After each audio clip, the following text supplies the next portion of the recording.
Bonjour et bienvenue. Aujourd'hui, le sujet du jour, c'est les hommes. Nous allons donc parler des 4 catégories d'hommes qui existent et leur comportement dans leur vie de couple. Vous savez, nous les femmes, nous avons des fois beaucoup de mal pour comprendre les hommes. Et c'est tout à fait normal. Nous sommes tous différents. Même les hommes entre eux ne sont pas les mêmes. Maintenant, parlons des différentes catégories qui existent. Je vous rappelle, il y en a 4. La première catégorie d'hommes, c'est l'homme immature. Je l'appelle le garçon. La deuxième catégorie d'hommes qui existe, c'est le manipulateur. Je les appelle les players. La troisième catégorie d'hommes, ça c'est l'homme insécure qui ne sait pas ce qu'il veut. Je l'appelle l'homme perdu. Et la dernière, la quatrième catégorie d'hommes, l'homme idéal. Parce que ça existe, bien sûr. Troisième catégorie, l'homme confus. L'homme confus est un homme très difficile à comprendre. Oui. Parce que même lui-même, il ne se comprend pas. Il ne sait pas ce qu'il veut. Il ne sait pas ce qu'il cherche. En général, c'est des hommes très corrects. Ils sont corrects, ils sont gentils, ils sont aimables, ils sont là pour toi, ils s'occupent de toi. Mais quand il s'agit de s'engager dans une relation sérieuse, il commence à paniquer. Parce qu'il n'est plus sûr. Et le méga problème avec un homme insécure, un homme perdu, qui ne sait pas ce qu'il veut dans la vie, c'est qu'ils ont tendance à te faire perdre ton temps. Oui, ils te font perdre ton temps.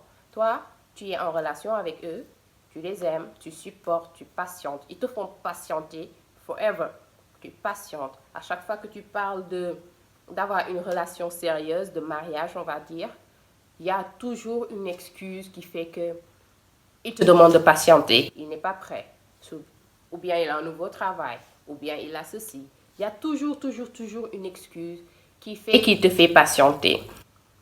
Et en général, qu'est-ce qui se passe? C'est que tu patientes, le temps passe, des années et des années peuvent passer. À un moment donné, il y a certaines femmes, ils se disent, ok, il y en a marre, moi je passe à autre chose. Le moment où tu décides de passer à autre chose et que par malheur tu l'informes de ça, qui sait que tu n'en peux plus, il va revenir, mais comme un ange, quoi. Il va venir, il sera là avec toi, il va tout faire, il va te convaincre. Et tu vas retomber dans le panneau. Il va te faire attendre encore parce qu'il n'est pas sûr. Il n'est pas sûr. Il n'est pas sûr. La peur l'a envahi. En général, qu'est-ce qu'ils font? Ils recontactent leurs ex. Malheureusement, ils recontactent leurs ex. Ils sortent avec leurs ex. Pourquoi? Il n'y a qu'eux qui savent.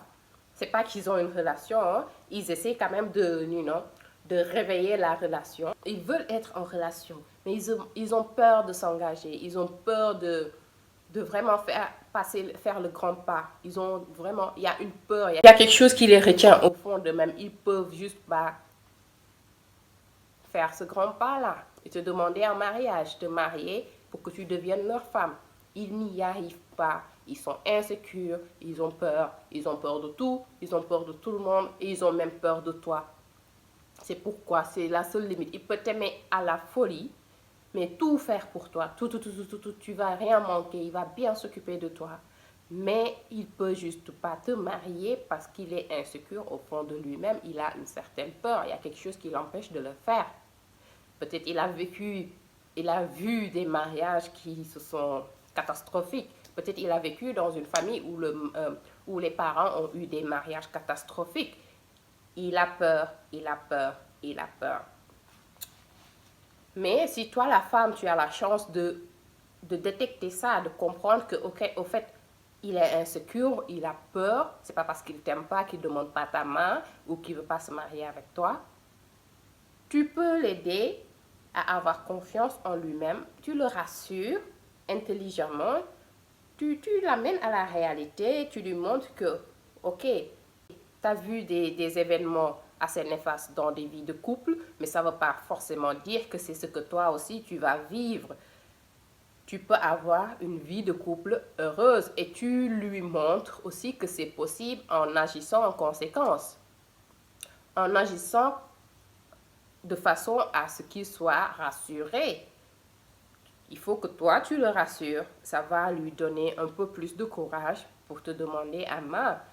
Mais comprenez que si vous êtes avec un homme insécure, c'est très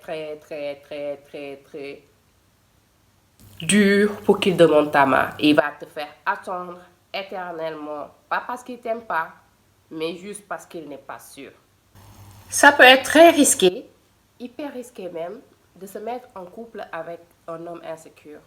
Parce qu'un homme insécure ne sait pas ce qu'il veut de la vie, ne sait pas ce qu'il veut d'une relation, ne sait pas ce qu'il veut réaliser dans sa vie, où il veut aller, avec comment y arriver. Il est juste perdu, c'est une personne perdue. Si toi, tu décides de te mettre en relation avec quelqu'un comme ça, tu risques soit de rester célibataire à vie, ou bien tu vas perdre énormément de temps avant de te rendre compte que tu es en train de vraiment gaspiller du temps avec cette personne-là. Si tu te rends compte assez tôt que la personne avec laquelle tu es en amour, même s'il t'aime trop fort, même s'il t'aime vraiment sincèrement, est un homme insécure qui ne sait pas qu'est-ce qu'il veut, où est-ce qu'il va, moi je te conseille de suivre ton intuition. Donc, madame, vous êtes informée. La plus grosse erreur, c'est de se mettre en couple avec un homme confus, un homme insécure. Insécure qui ne sait pas ce qu'il veut dans la vie, qui ne veut pas avancer dans la vie. Ça va te faire perdre ton temps et tu risques carrément de rester un célibataire à vie.